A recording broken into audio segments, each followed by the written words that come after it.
Hi friends, good evening to all. Sunday evening ಇನ್ನು ready ಆಗಿಬಿಟ್ಟು DMart ಹತ್ರ ಅಂತೂ ಬಂದೇ ಬಿಟ್ವಿ. ಸಂಡೇ ಸ್ಯಾಟರ್ಡೆ ಗೊತ್ತಿಲ್ಲದೆ ಬಂದುಬಿಟ್ನಲ್ಲ ಅನ್ನಿಸ್ತು ಎಂಟ್ರೆನ್ಸಲ್ಲೇ. ಬಟ್ ಆಪ್ಷನ್ ಇಲ್ಲ, ನಮಗೆ ಸಂಡೇನೇ ರಜಾ, ಸೊ ಆವತ್ತೇ ಬರೋಕ್ಕಾಗುತ್ತೆ ಶಾಪಿಂಗ್ ಮಾಡೋಕ್ಕೆ. ಬಟ್ ಇಲ್ಲಿ ನಾನು ಲೀಸ್ಟ್ ಮಾಡ್ಕೊಂಬಂದಿದ್ದೀನಿ, ಇಷ್ಟನ್ನೇ ತೊಗೊಂಡೋಗ್ಬೇಕು, ಎಕ್ಸ್ಟ್ರಾ ಬೇಡ ಅಂತ. ನೋಡೋಣ ಫೈನಲಾಗಿ ಬಿಲ್ಲಿಗೆ ಬರೋ ಅಷ್ಟರಲ್ಲಿ ಹೆಂಗಿರುತ್ತೆ ಅಂತ. ಇದು ಟ್ರಾಲಿ ತಳ್ಳೋಕ್ಕೂ ಆಪ್ಷನ್ ಇಲ್ಲ, ಆ ರೇಂಜಿಗೆ ಬ್ಯುಸಿ ಇದ್ದಾರೆ. ಅಡ್ಜಸ್ಟ್ ಮಾಡಿಕೊಂಡು ಟ್ರಾಲಿ ಒಂದು ಹತ್ರ ಇಟ್ಬಿಟ್ಟು ಸೊ ನಾನು ಏನೇನು ಬೇಕು ಅನ್ನೋದನ್ನು ತೊಗೊಂಬಂದು ಹಾಕ್ತಾಯಿದ್ದೀನಿ. ಸೊ ಇಲ್ಲಿ ನಮ್ಮ ಆಫೀಸ್ ಕೊಲಿಕ್ಕೂ ಒಬ್ಬರು ಇಲ್ಲೇ ನಮ್ಮ ಮನೆ ನಿಯರೆಸ್ಟಲ್ಲೇ ರೂಮ್ ಮಾಡ್ಕೊಂಡಿರ್ತಾರಲ್ವ, ಆಫೀಸ್ ಕಡೆಯಿಂದ ಅಕಾಮಿಡೇಷನ್ ಕೊಟ್ಟು ಸೊ ಅವರು ನಮ್ಮ ಜೊತೆ ಬಂದಿದ್ದರು. ಸೊ ಮಿಲ್ಕಿ ಜೊತೆ ಅವರು ಟ್ರಾಲಿ ತಳ್ಕೊತ ಅವ್ರಿಗೇನು ಬೇಕೋ ಅವ್ರು ನೋಡ್ಕೊತಾ ಇದ್ದರು.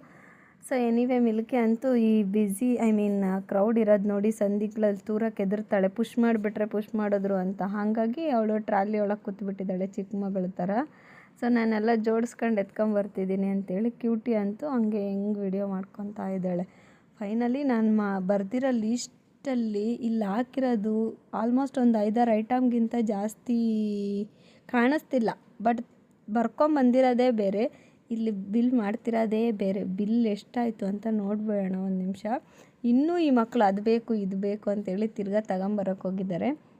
ನಾನು ಈಗ ಹಾಕಿದ್ನಲ್ಲ ಬಿಲ್ ಮಾಡೋಕ್ಕೆ, ಅದು ಏನು ಸ್ನ್ಯಾಕ್ಸು ಅಂತ ನೀವೇ ಒಂದು ಕಾಮೆಂಟ್ ರೂಪದಲ್ಲಿ ತಿಳಿಸ್ಕೊಡಿ. ಬಿಲ್ ಅಂತೂ ಎಷ್ಟು ಪೇ ಮಾಡಿದೆ ಅಂತ ನೋಡಿಬಿಡಿ.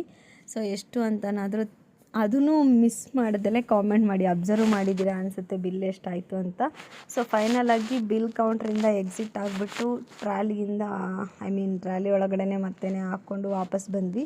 ಏನಕ್ಕಂದರೆ ಬ್ಯಾಗಿಗೆ ಲಾಕ್ ಮಾಡಿಟ್ಟಿರ್ತೀವಲ್ವ, ಸೊ ಹಾಗಾಗಿ ಅದು ಅನ್ಲಾಕ್ ಮಾಡಿಸ್ಕೊಂಬಿಟ್ಟು ಪ್ಯಾಕ್ ಮಾಡ್ಕೊತಿದ್ದೀವಿ ಬ್ಯಾಗಿಗೆ.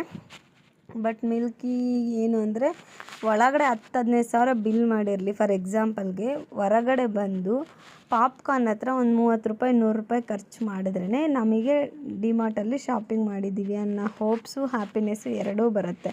ಸೊ ಅದೇ ಥರ ಇವರಿಬ್ರು ಒಳಗಡೆ ಎಷ್ಟು ಸ್ನ್ಯಾಕ್ಸ್ ತೊಗೊಂಡಿರ್ತಾರೆ, ಆಲ್ಮೋಸ್ಟ್ ಒಂದು 400-500ಗೆ ಬರೀ ಸ್ನ್ಯಾಕ್ಸೇ ಇದೆ ಅದರೊಳಗಡೆ. ಆದ್ರೂ ಸಹ ಅವರಿಗೆ ಇಲ್ಲಿ ಪಾಪ್ಕಾರ್ನ್ ಬೇಕು ಅಂತ ಅಲ್ಲೇ ಬಿಲ್ ಮಾಡಿಸ್ಕೊಂಡು ತಿಂತಾ ನಿಂತಿದ್ದಾರೆ. ಸೊ ಬ್ಯಾಗು ಅವ್ರನ್ನೂ ಎಲ್ಲ ಅಟ್ ಎ ಟೈಮ್ ಕರ್ಕೊಂಬರೋಕ್ಕಾಗಲ್ಲ. ಫಸ್ಟ್ ಬ್ಯಾಗ್ ಬಂದು ಇಟ್ಬಿಟ್ಟು ಹೋದ್ವಿ, ಮತ್ತೆ ಮಕ್ಕಳನ್ನ ಕರ್ಕೊಂಬಂದ್ವಿ. ಸೊ ಮನೆಗೆ ಬಂದಮೇಲೆ ಆ ಬ್ಯಾಗುಗಳು 2 ಬ್ಯಾಗ್ ಆಗಿದ್ದು, ಅದರಲ್ಲೂ ಸೂತ್ಕ ಇರೋದ್ರಿಂದ ಬಟ್ಟೆ ಶಾಪಿಂಗ್ ಏನೂ ಮಾಡಿಲ್ವಲ್ಲ, ಆ ಕೌಂಟ್ರ್ಗಳ ಕಡೆನೇ ಹೋಗಿಲ್ಲ, ಅದಕ್ಕೆ ಈ ರೇಂಜಿಗೆ ಬಿಲ್ ಆಗಿದೆ. ಸೊ ಇನ್ನು ಈವ್ನಿಂಗ್ ಬಂದು ಜೋಡಿಸೋ ಅಷ್ಟು ಪೇಷನ್ಸ್ ಇರಲಿಲ್ಲ. ನೆಕ್ಸ್ಟ್ ಡೇ ಮಾಡ್ಕೊಳ್ಳೋಣ, ಫುಲ್ಲಾಗಿ ನೋಡೋಣ ಅಂತೇಳ್ಬಿಟ್ಟು ವಿಡಿಯೋ ಸ್ಟಾಪ್ ಮಾಡ್ತಿದ್ದೀನಿ. To subscribe, bye. ಲೈಕ್ ಮಾಡೋದು ಮಿಸ್ ಮಾಡಿ.